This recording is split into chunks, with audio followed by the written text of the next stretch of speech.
Alam mo yung pakiramdam na nakaka-overwhelmed kasi ang dami kong utang, ang dami kong bayarin. Yung pakiramdam na hindi mo na alam kung paano makakabalik from start or mag-start ulit from zero, from scratch. Yung pakiramdam na na-try ko nang mag-budget kasi napanood ko sa YouTube or nabasa ko sa Google. Pero nasa-short pa rin talaga ako. Hindi ko alam kung bakit. Lalo tuloy akong naguguluhan at nalilito. Nakakasawa na kasi yung routine na nag-aantay ako ng kinsenas at katapusan. Kasi doon lang umiikot yung buhay ko. And yung feeling na iniisip ko na sana may ibang way para makaalis na ako dito. Kung na-feel mo na minsan pinagdasal mo or winish mo na sana matapos na lahat ng money problems ko para magkaroon na ako ng peace of mind. Gustong gusto ko nang magkaroon ng peace of mind. Gustong gusto ko nang magkaroon ng secure na future para sa akin at sa family ko. Tapos, hindi mo man lang alam kung saan ka magsisimula. What if? Imagine pag-gising mo sa umaga, wala na lahat yung money problems mo. Imagine, wala ka ng money problems kasi ang galing mo nang mag-manage at mag-handle ng finances mo, ng pera mo. What if tanggal na lahat ng money problems at nagsisimula ka ng ma-achieve yung mga goals mo from buying a house to traveling the world? What if merong future na habang tumatagal lalong lumalago, lalong lumalaki yung pera mo dahil sa wise investments na ginagawa mo? What if dumating yung time na nagpo-focus ka na lang sa kung ano talaga yung gusto mo sa buhay, kung anong importante sa'yo? Imagine this, ikaw na yung nagtuturo sa anak mo kung paano maging financially secured yung future nila. Para mas magkaroon sila ng fighting chance na makamit yung mga goals and pangarap nila sa buhay pagdating nila sa right age. Pero wait lang, hulaan ko. Siguro iniisip mo, paano ko gagawin yun? Hindi naman ako ganun pinalaki, hindi naman ako naturuan ng parents ko. Hindi naman kasi kami mayaman. Siguro iniisip mo, wala akong excess na pera para mag-invest. Or baka, nagawa ko na to before pero nag-fail ako. So bakit ko gagawin ulit? What if mag-fail na naman ako? Wala akong time mag-aral ng financial education kasi wala dun yung focus ko Nakakatamad kayong mag-aral. Siguro iniisip mo na, iniisip ko pa lang, naguguluhan at nalilito na ako. Huwag kang mag-alala. Alam mo kung bakit? Kasi ganyan din naman ako before. Kung iniisip mo na, saan ako mag-i-start at paano ko gagawin yun at paano ko siya i-apply sa buhay ko, paano ko babaguhin yung mindset ko sa pera. And for today's video, isi-share ko sa'yo yung natutunan ko about this book, The Total Money Makeover by Dave Ramsey. Pero wait lang, disclaimer lang po, okay? Hindi pa ako mayaman. Pero nag-i-start na ako sa financial journey ko. And nakikita ko na every month, every year, papalayo ako ng papalayo sa dating broke na ako.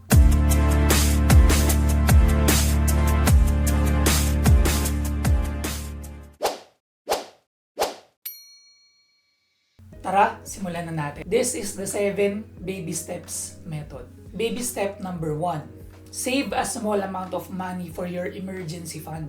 Mag-start tayong mag-save ng small amount na kaya natin para pag merong mga unexpected expenses, meron tayong pagkukuhaan. Depende sa'yo yan. Pwedeng 20,000, 30,000, 50,000, 100,000. Depende sa kung ano yung budget mo. Baby step number 2. Pay off all your debt using the snowball method.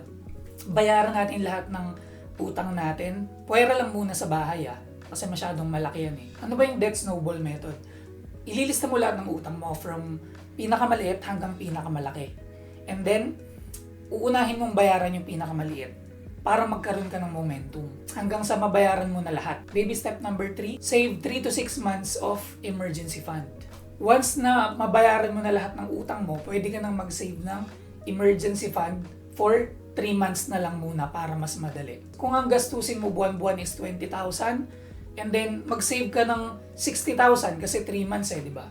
Baby steps number 4. Invest 15% of your income para sa retirement mo. Yan, dito na tayo mag-i-start. Mag-i-start na tayo mag-invest ng 15% ng income natin para sa future natin, para sa retirement natin. Ano ba yung pwede mo mga pag-investan? I-discuss natin yan sa mga future videos. Pero para makapagbigay lang tayo, pwede tayo mag-invest sa pag-ibig, mutual funds, index funds, real estate, crypto, Lahat yan pwede kang mag-invest, depende sa kung ano yung pasok sa'yo, kung ano yung magugustuhan mo, at kung ano yung pinaka maiintindihan mo. Huwag na nating ulitin yung mga ginawa nating dating pag-invest at nalulugi at na-scam lang tayo kasi hindi naman talaga natin naiintindihan. Sobrang daming beses ko na rin na-scam kasi. Kaya sana, huwag nang mangyari sa'yo. Baby steps number 5, save for your children's college fund. Dito sa number 5, pwede na tayong mag-start magtabi ng pera para sa tuition fee ng anak natin or ng mga anak natin. Baby steps number 6, once na naayos mo na lahat yan, nabayaran mo na lahat ng utang mo, nag-i-invest ka na, nagsisave ka na para sa future ng anak mo, pag naayos na natin lahat ng budget natin, pwede na nating bayaran ng paunti-unti yung bahay natin, yung loan sa bahay natin, para maging totally debt-free ka na. Baby steps number 7, build wealth and give. Dito sa final steps, continue your investment. Kung dati 15% lang, ngayon pwede na nating taasan. Pwedeng 20%, 30%, 40%, kahit 50%, depende sa kung anong pasok sa budget mo. Kasi at this point, alam mo na kung saan napupunta lahat ng pera mo. Darating yung time na once ma-achieve mo na yung financial security mo, please consider giving back to community. Pwede kang humanap or mag-search ng mga foundations na pwede mong tulungan. Ito na yung mismong blueprint. Ito na yung mismong system.